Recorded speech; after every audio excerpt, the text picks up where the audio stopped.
Pemirsa, aparat kepolisian diminta untuk segera menertibkan peredaran senjata api yang dimiliki oleh masyarakat sipil dan juga pihak keamanan. Terkait dengan terjadinya beberapa kasus penembakan dan penodongan senjata api yang terjadi belakangan ini. Dan inilah yang akan kita bahas pada malam hari ini. Untuk itu kita sambut bersama seorang anggota Komisi 1 DPR RI yang juga gemar olahraga menembak, Pumfida Hidayatullah.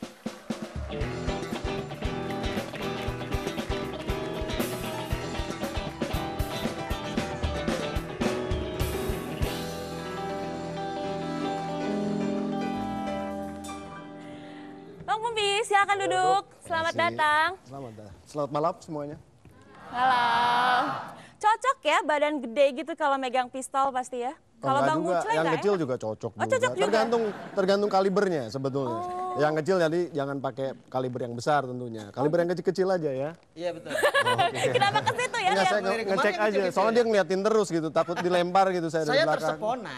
Terpesona. Terpesona. Oh terpesona.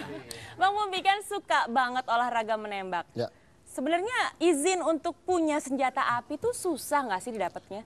Untuk sementara ini, sejak tahun 2006 kemarin, itu sejak Pak Sutanto menjadi Kapolri, memang izin senjata api ini dihentikan keadaannya gitu. Jadi intinya kepemilikannya tetap masih boleh, tapi izin membawa kemana-mananya itu sudah tidak boleh lagi. Oke. Jadi lucu kan, jadi istilahnya seolah-olah BPKB-nya boleh ada, tapi STNK atau namanya IKSA, izin khusus senjata api ini tidak boleh lagi gitu sebetulnya. Artinya kalau punya senjata api cuma taruh di rumah gitu ya? Dipajang Nggak boleh ya? di rumah juga nggak boleh, Boleh, sekarang jadi harus dititipkan di Polda atau di dititipin. Jadi kalau di kangen gitu tempat. baru Pak saya mau lihat senjata api, saya kangen gitu. Liatin Kira-kira aja gitu begitulah ya. sekarang. Aduh, Repot gitu ya. juga Repot ya. Iya, juga ya, jadi gitu. sebenarnya sekarang banyak yang beredar ini adalah yang ilegal, bukan yang legal gitu. Jadi saya sangat menyayangkan ya kenapa dulu ada kebijakan seperti itu. Harusnya kan ketika ada masalah, memang dulu ada beberapa kasus ya seperti penembakan di Hotel Hilton, di Hotel Sultan waktu itu, kemudian juga ada di depan Planet Hollywood ada oknum-oknum lah. Kan lucu gitu karena hanya beberapa oknum kemudian tiba-tiba dilarang sama sekali semua. Padahal kalau lihat dari statistik itu di Swiss ya ada lebih dari 50% masyarakat Swiss memiliki senjata api. Dan di sana ternyata perampokan bersenjata itu sangat-sangat rendah.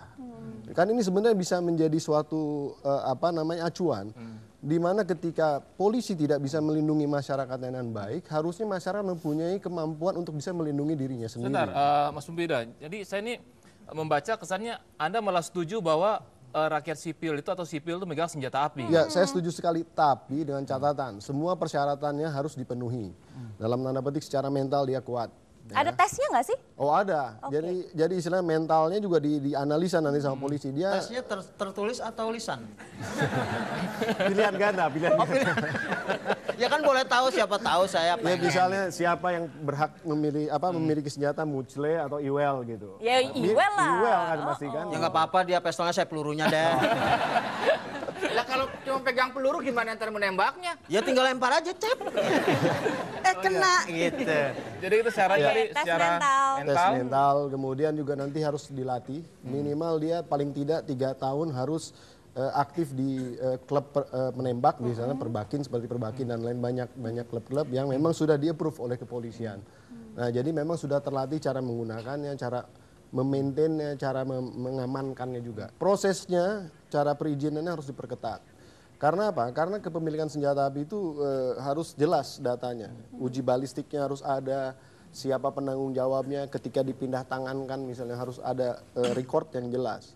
Nah yang beredar sekarang karena ilegal, jadi memang sangat susah. Jadi memang mau nggak mau polisi harus memberantas dulu yang ilegal ini, baru menertibkan kembali izin-izin yang baru. Karena pada dasarnya orang yang memiliki senjata yang terdaftar, dia nggak akan mau berbuat macam-macam. Dia hanya akan melakukan hal itu untuk self defense, untuk pengamanan dirinya, untuk bela diri. Kenapa? Karena kalau dia katakanlah dia ingin memakai untuk perampokan atau menembak orang tanpa alasan, kan balistiknya terdaftar. Jadi tahu siapa penanggung jawabnya.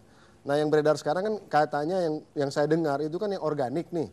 Jadi senjata-senjata organik yang beredar, organik itu berarti yang dimiliki oleh aparat, bukan yang sipil gitu ya. Biasanya kalibernya di atas 3.32. Kalau sipil itu boleh hanya sampai maksimal kaliber .32. Jadi .32 ke bawah lah kita boleh pakai, boleh bawa. Tapi zaman dulu ya, maksudnya sekarang kan 2006 udah nggak boleh bawa-bawa lagi sebenarnya. Nah, di atas itu adalah organik. Iya, Mas Pompida, bicara soal senjata organik, saya kira senjata itu mungkin lebih sehat ya, karena tidak mengandung pestisida. Itu organik, Pak. Hah? Ini organik senjata. Orang senjata sampai namanya padi.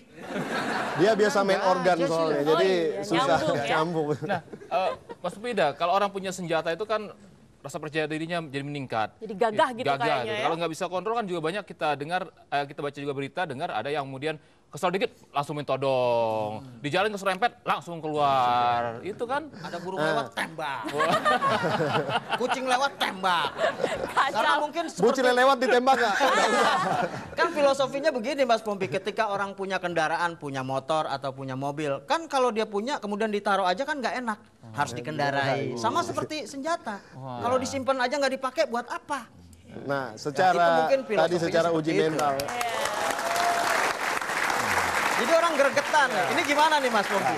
Secara uji mental dan psikologi yang tadi, itu orang yang seperti itu nggak pantas untuk memiliki senjata api. Senjata api itu hanya orang-orang yang bisa mengontrol dirinya sendiri. Senjata api bukan untuk nakut-nakutin, bukan untuk membuat kecemasan kepada orang-orang lain, tapi benar-benar hanya untuk self defense.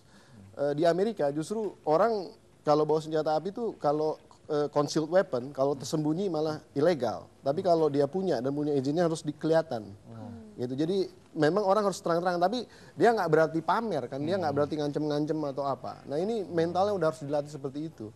Sebetulnya kalau mau karakter yang seperti tadi, nggak perlu pakai senjata api pun dia kalau marah juga ayo, nah, kan berantem gitu kan, pakai tangan juga bisa, pakai pisau juga bisa dia gitu. Jadi bawaan aja. Nah itu orang seperti itu memang nggak pantas. Tapi saya baru tahu ternyata senjata itu seperti Adinda Melani.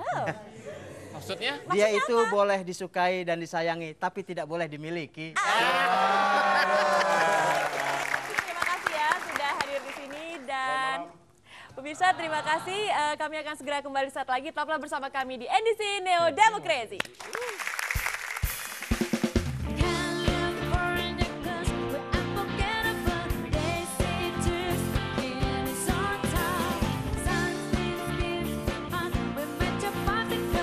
Saya kira Pak Martin ini cocok berboncengan dengan siapa? dengan siapa? Dengan pelajar yang menemukan dari urin tadi.